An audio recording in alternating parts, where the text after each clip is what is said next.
Like I promised when I did Susie Carmichael, I said I was planning on doing the rest of the Rugrats.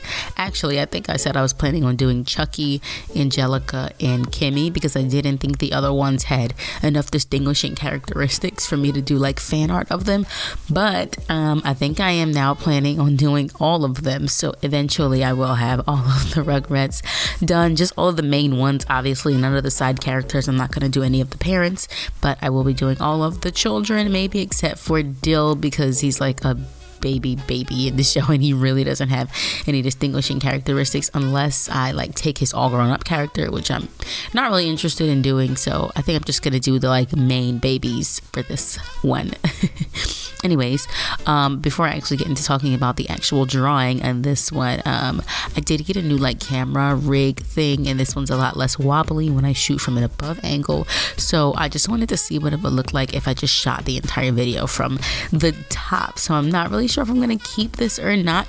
Originally it was my intention, like from the very beginning, it was my intention to just shoot all my videos top down and to not have any like side angles or anything like that, just because I like the way videos look when they're top down. But once I had started doing the side angles, I did really like that. But the only reason I didn't do the top down is because the rig I had for before this was very wobbly, and if like the slightest movement, the camera will like shake all over the place. So I used to just shoot the line art from top down, and then the rest of it I'd shoot from the side angles.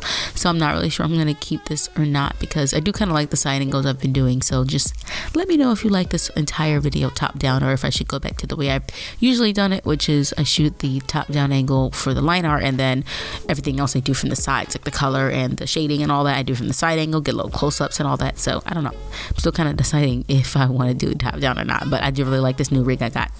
So anyways, on to the actual topic of the video. I decided to draw Chuckie Finster. I actually hosted like a little poll on my Instagram. If you don't follow my Instagram, you can just go ahead over there, because I sometimes use Instagram to help me decide what I'm going to draw next. And sometimes I just post pictures that I don't post on here because I just enjoy creating art. Anyways, so you can just follow me on Instagram. My Instagram is the same name, ThatAnxiousArtist. So I hosted a poll over my Instagram, and I said I wanted to draw some fan art, and I said, you know, I just put Angelica on one side and Chuckie on the other side, and I said, who should I draw next, Angelica or Chuckie?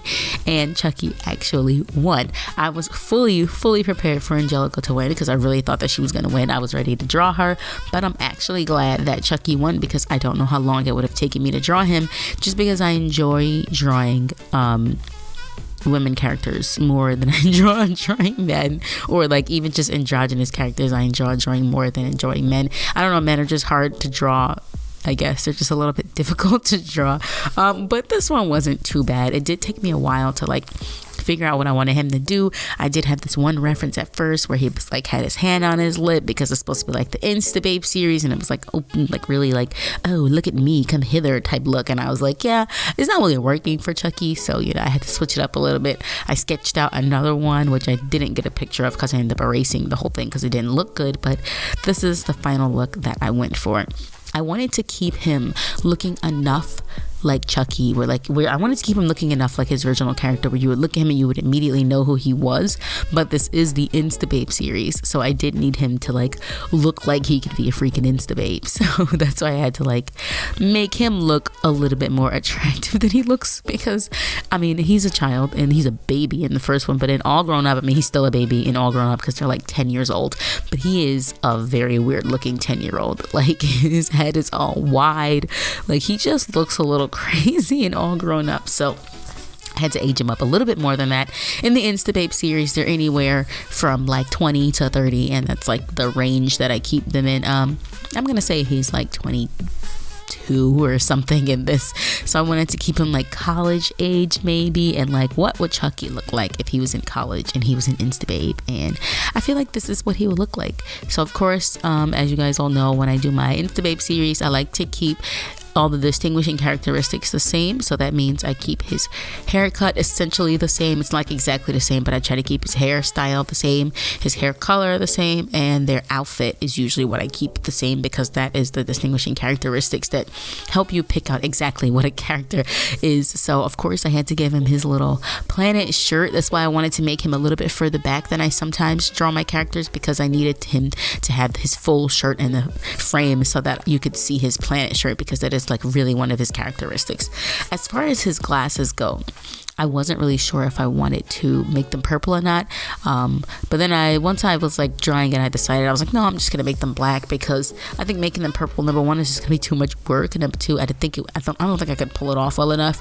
I mean, maybe if I like really took my time, I could like get the lines all straight and everything, but it just was too much of a risk for something that could potentially ruin the whole drawing, when I can just make them black and call it a day.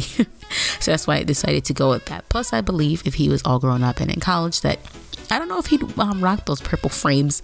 I think he might stick to some regular black ones.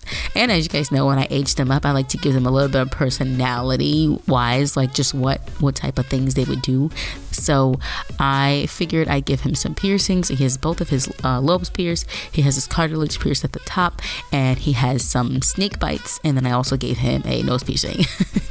I enjoy giving my characters piercings and tattoos and things like that, because I enjoy piercings and tattoos and things of that nature, and I would have a lot more of them if I had more money. But I don't, so you gotta make do with what you have. So that's why I wanted to age him up into like his college self. And I feel like this is honestly what he would look like if he was like in college. I'm pretty excited to do Tommy though, because I think I am gonna keep him bald, because I remember saying in my Susie video that I wasn't sure if I wanted to do Tommy because he didn't have any distinguishing characteristics besides his blue shirt and his bald head, but that might actually really work in my favor. Like I could make him like some really cool like punk person or some really cool goth person with his bald head. Like he could look really cool, and I think I'm gonna do him, I mean not next, because I think I'm gonna do Angelica next, because she was the next one on my list to do, but I'm really excited to do the rest of the babies now. Like I feel like I want to do Tommy a lot now. Before I wasn't sure if I wanted to do him at all, but I think he's gonna end up looking really cool. I really enjoy doing this series. I like the way the characters turn out in my style. I mean, if that's a weird thing to say, I don't know, but I enjoy doing fan art. I like drawing characters in my style, and I like the way they look, and I'm so upset I didn't get to film the Naruto one, because I really like the way he turned out. I am still planning on doing more of the Naruto cast. Obviously, I'm not going to do the whole Rookie 9, because that's insane, but there are some people that are my favorites that I am planning on doing. So I am planning on doing more of the Naruto cast. And if you don't see all of the art that doesn't make any sense. If you want to see all of the art that I do, because I don't always post everything over here, you can go follow me on Instagram. I know I said that once already, but I'm at 1,000 subscribers now, so I'm freaking excited. I'm so excited that I reached 1,000. It took me a long time to get there, and yeah, I think it's a good trajectory now. Anyways, back onto the actual drawing. So I decided to thicken up his glasses a little bit, and usually when I'm done with my drawings, I do like to outline everything in a thick like black line. And I don't know, I just like the graphic nature of it. I like the way it looks. Some people might think it's weird the way I do that, but it's just my style. I enjoy when art has like crisp lines, for me at least, because when other people have like shapes and no outlines and all of this stuff, like it looks great, but for me personally, something doesn't feel done when I'm drawing it until I outline everything, until everything has like a thick outline, a bold outline, and then you can like see where everything is. I like things to be like crisp and in their place and neat, and just, I don't know what my problem is. I like things to be like crisp, and if it's not like that, it doesn't look done to me from my art personally, because like I've said, I've seen other art where it's like no outline and just whatever people please to do, and it looks great, but for some reason I just can't pull that off. For me, it just doesn't look like it's done when I don't do it like that. But either way, in the end, I am really happy with this. I think it turned out really cute at first. I mean, I liked it at first, and then I saw it from like far away when I was editing the photo, and I was like, I don't know if I really like this. But then once I was done, I was like, oh wow, he looks really good. I actually really like the way he turned out. I think this is honestly what he would look like. I almost forgot the freckles. I would have been so upset if I forgot his freckles, because that's an important part of him, but I almost forgot his freckles, and I was happy that I remembered them. So let me know, do you think he's worthy of being an Insta-Babe? Do you think he's worthy of the Insta Insta-Babe series. I think he is. I think he looks pretty cute. I think he looks good. As far as editing it went, I don't usually do this, but once I had scanned it on my computer, I didn't like how splotchy the orange in his hair looked, and I didn't know any other way to get it to not be splotchy besides like just digitally recoloring his hair into like a really, really solid orange. Sometimes I feel like that's cheating when I do stuff like that, but I don't know why, because digital art is still art, and it's whatever. If I mix the medias, you know, who cares if half of it is digital and some of it is traditional? Like, it doesn't matter. But I don't know, I felt a little weird coloring it all in that orange, but I did eventually color the whole hair in, and I was like, it looks better because it's not splotchy and it's just a nice solid orange, and that is what I was going for, because I like my colors to be solid. I don't like splotches in them and all that. I mean, sometimes I'll accept it, but I usually like it to be like nice and solid and all that. So that's what I wanted to do for this. I did clean up a little bit, but that's usually just what I do anyways when I edit, so I didn't think that was too bad. But other than that, this is basically what Chuckie looks like. I think he looks pretty darn cool. Let me know what you think. Is he worthy of being an Insta-Babe? Do you like the way he looks in the end? Let me know. Okay, bye.